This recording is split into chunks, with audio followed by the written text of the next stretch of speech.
Olá, querido aluno, tudo bem com você? Eu sou o professor Rafael e o homem é parte integrante da natureza e desde seu surgimento na Terra sempre contou com o que lhe oferecia, como alimento, água e abrigo, itens essenciais para sua sobrevivência. Em todas as etapas históricas da humanidade, fez uso da natureza primeiramente para o seu próprio sustento e mais tarde para produzir excedente.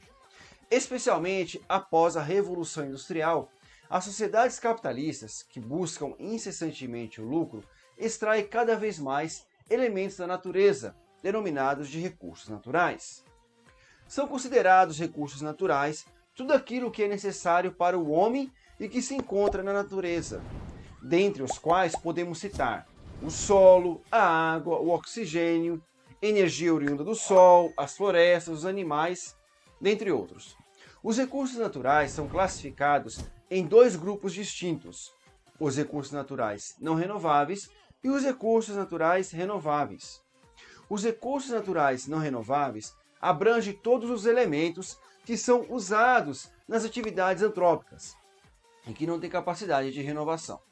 Com esse aspecto, temos o alumínio, o ferro, o petróleo, o ouro, o estanho, o níquel e muitos outros.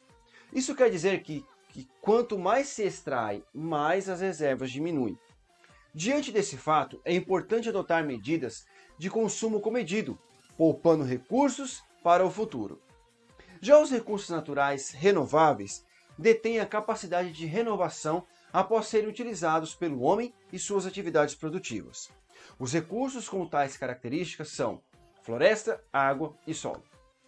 Caso haja o uso ponderado de tais recursos, certamente não se esgotarão. Antes de continuarmos, deixa aqui embaixo o seu like e no final do vídeo não se esqueça de deixar seu comentário sobre a aula de hoje. Proteger as nossas florestas é uma necessidade básica para manter a qualidade de vida e garanti-la para gerações futuras. Elas cobrem 31% da superfície da Terra, e só no Brasil são cerca de 516 milhões de hectares, entre naturais e plantadas. Isso significa 60% do território nacional, o que rende ao país posição de destaque no cenário internacional. Somos a segunda maior área de florestas do mundo, atrás apenas da Rússia. O Brasil tem a flora mais rica do mundo e maior biodiversidade do planeta, mais de 20% do número total de espécies sobre a Terra. Quer mais motivos para pensar nas nossas florestas? Isso. Elas significam garantia de água em quantidade e qualidade, estocagem de carbono, fornecimento de produtos madeireiros e não madeireiros, diversidade cultural. Isso para não falar da beleza que elas proporcionam aos olhos de quem as conhecem um pouco mais a fundo. As unidades de conservação são importantes para a preservação florestal e possibilitam o uso de diversidade biológica de forma sustentável.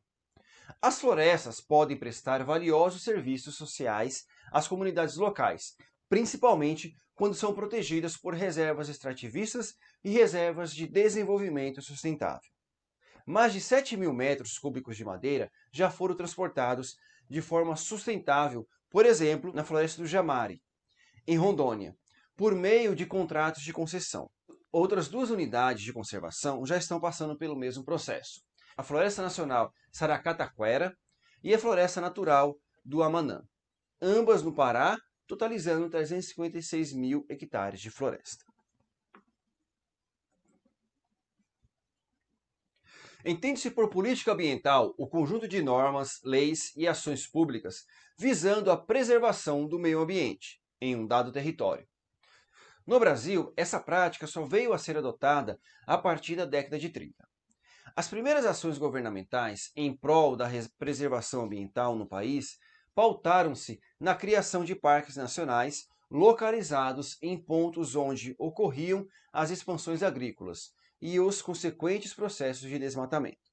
Destacou-se nesse entremeio a criação do Parque Nacional de Itatiaia, que fica na divisa de Minas Gerais no Rio de Janeiro, do Parque do Iguaçu, entre o Paraná e a Argentina, e da Serra dos Órgãos, também no estado do Rio de Janeiro. Além disso, foi elaborado em 1934 o primeiro Código Florestal brasileiro para regulamentar o uso da terra no sentido de preservar o meio natural. No entanto, graças ao processo de expansão industrial que se intensificou no país, a partir da década de 50, as políticas ambientais foram deixadas de lado e, consequentemente, seus avanços estagnaram. Na década de 60, algumas ações ainda foram realizadas, com destaque para a promulgação do novo Código Florestal Brasileiro, que estabelecia alguns novos parâmetros, como a criação de áreas de proteção permanente e responsabilização dos produtores rurais sobre a criação de reservas florestais em seu terreno. Nos anos seguintes, graças às pressões realizadas pelos movimentos ambientalistas, além da realização da Conferência de Estocolmo de 1972, o Brasil retomou o emprego de ações direcionadas para ampliar a política ambiental no país. A primeira grande atitude foi a criação, no ano de 1973, da Secretaria Especial do Meio Ambiente, cuja orientação girava em torno da preservação do meio ambiente e da manutenção dos recursos naturais do país. Na década de 80, outros órgãos foram criados, como o Sistema Nacional do Meio Ambiente, o Conselho Nacional de Meio Ambiente e um órgão voltado para a fiscalização, o Instituto Brasileiro de Meio Ambiente e os Recursos Renováveis, o IBAMA.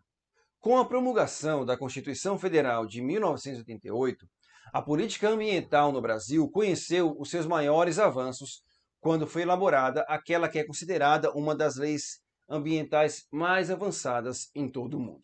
Tal referência deve-se principalmente ao fato de a legislação abarcar tanto os deveres dos cidadãos quanto das empresas, instituições e o próprio governo. A crítica, a partir de então, deixou de ser direcionada sobre a legislação, passando a questionar acerca de sua aplicação, uma vez que inúmeros crimes ambientais, sobretudo aqueles cometidos por grandes empresas, geralmente acabam sem punição. Em 2010, no entanto, houve uma nova polêmica envolvendo a política ambiental com a elaboração de um novo Código Florestal, que é considerado pelos ambientalistas um retrocesso na legislação brasileira em relação ao meio ambiente. Entre os pontos polêmicos está a redução das áreas de proteção permanente, a anistia a crimes ambientais praticados por latifundiários. O ecoturismo difere do chamado turismo de massa ou turismo predatório, pois enquanto esse tem seus objetivos voltados para a maximização do lucro através da atração do maior número possível de turistas, o ecoturismo visa a obtenção de melhores resultados. No ecoturismo, o aporte de turismo pode até mesmo ser limitado com o intuito de evitar ou minimizar os impactos sobre o ecossistema do local visitado, o que seria impensável para o turismo de massa. Entretanto, a atividade de ecoturismo no Brasil ainda necessita de muita atenção.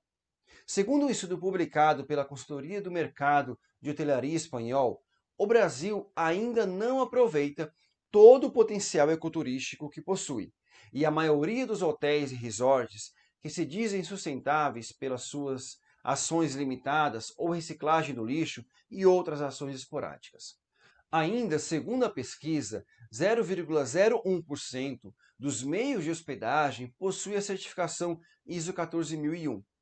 E não é por falta de interesse dos turistas. Outra pesquisa feita por uma consultoria francesa, a TNS Softwares, concluiu que 69% dos turistas europeus estão dispostos a pagar até 30% a mais para contribuir com a preservação do local visitado.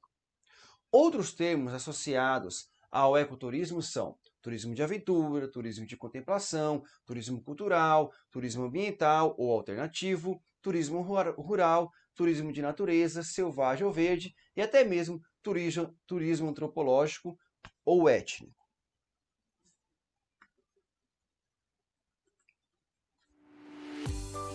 Chegamos ao final de mais uma aula e espero que você tenha compreendido essa questão do uso e conservação da vegetação, que engloba todo o meio ambiente do qual nós vivemos. Por hoje é isso, um forte abraço, fique com Deus e não se esqueça, não cole no colega, mas cole no careca. Até mais!